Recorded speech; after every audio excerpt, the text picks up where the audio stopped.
Hello, hi, and welcome back to my channel. Welcome back.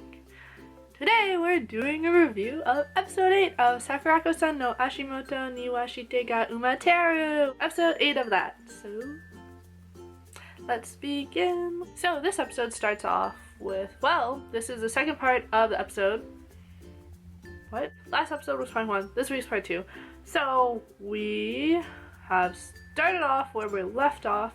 So this episode was pretty much Shotaro and Sakurako bringing Sasaki-sensei's stuff to his sister, and then just talking with his sister and figuring things out and solving the mystery. That was pretty much the episode. When Sakurako first meets the sister, it's really funny because she's like, oh, let me look at your feet, and she's just like looking at her feet, and the old lady, oh, they make a point of this, by the way, to like look at the feet because it's an important thing in the episode. But the old lady, the sister, has Celtic styled feet, where the middle toe is like the longest toe.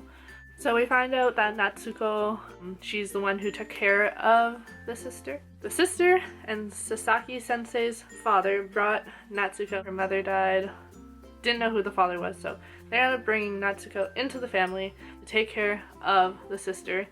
And then the two siblings became very close with her, and drama arises out of that naturally.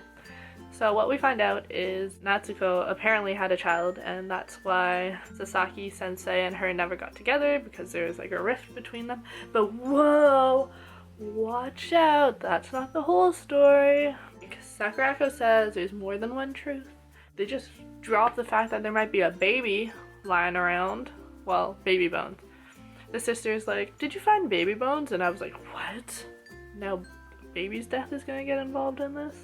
The baby was apparently Natsuko's, who she had prematurely, so the baby died instantly. But she had the baby out of wedlock, and yeah, Natsuko apparently buried the baby. But nope, that's not the story, because Sakurako figured things out because she's a superstar. And oh yeah, so apparently the baby was actually the sister's, and I was like, whoa, mind blown, what? Oh, that's why Natsuko and Sasaki-sensei still didn't get together, because Sasaki-sensei still thought that the baby was Natsuko's even though it was the sister's. So he was like, oh, she had something with some other guy, and oh, this is the thing that tripped me out. Well, it didn't trip me out, but it tripped him out because he, of course, studied bones, so he saw the baby's dead bones, I guess. He saw that the baby had the Celtic toe figure, so he thought that she was actually a half-sister to him, and that's why his father brought her in. Oh my god, did this video make any sense? It was probably very confusing. I honestly don't know what just happened in this video, but lots of things happened in that episode. Just a lot to deal with. You're like, oh, I think I know the story. Just kidding. You don't. I just love how like thought out this show is. Like the amount of detail they put into each of these mysteries, and how you're like, oh, this is a mystery, and Sakurako always has to come and go, nuh-uh, that's not actually the solution. The mystery is not solved. Oh, we also learned, guys, the show ended on such a suspenseful point. Literally, it ended and I was like, what? No! Shotaro actually does things in this episode. Round of applause.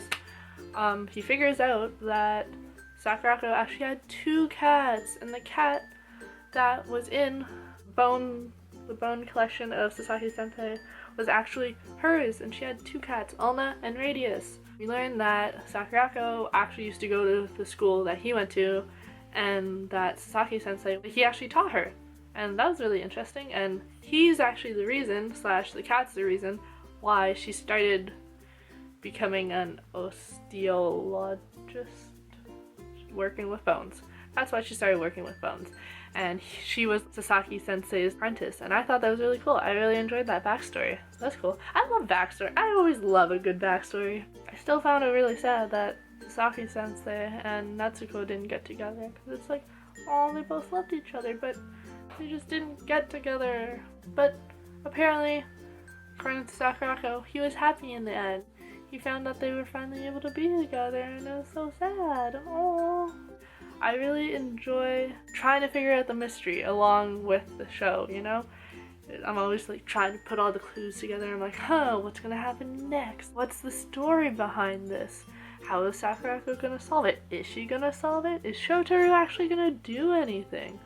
These are the questions that always run through my mind. And while this show isn't as action-packed as the other shows I'm watching, it's still very interesting and I still enjoy it. Overall, like I said before, while this show isn't as super intense as my other shows, I still really enjoy it because it really makes you think, and I really enjoy the way they do things in this show and the things they deal with. They always deal with like these like hard-hitting subjects that like you wouldn't normally expect, but they go for it in like this really beautiful way that really makes you think about it.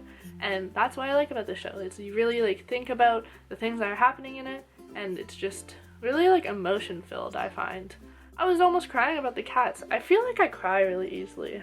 Yeah, like I was getting emotional over those cats. I was like, oh, Sakurako, your cats. I'm still enjoying this show, so ba-doop-ba-doop-ba-doop-boo. Pew. I'm sorry if this review was super complicated and just a bit of a rant pretty much, but I've also just been writing papers for the past couple of days and studying, so my brain's a little jumbled right now, but I hope you liked this video. If you did, make sure to like, comment, and subscribe. I make a bunch of videos a week, except right now because I'm currently in exam season, but I try to put out as much as possible, so bye!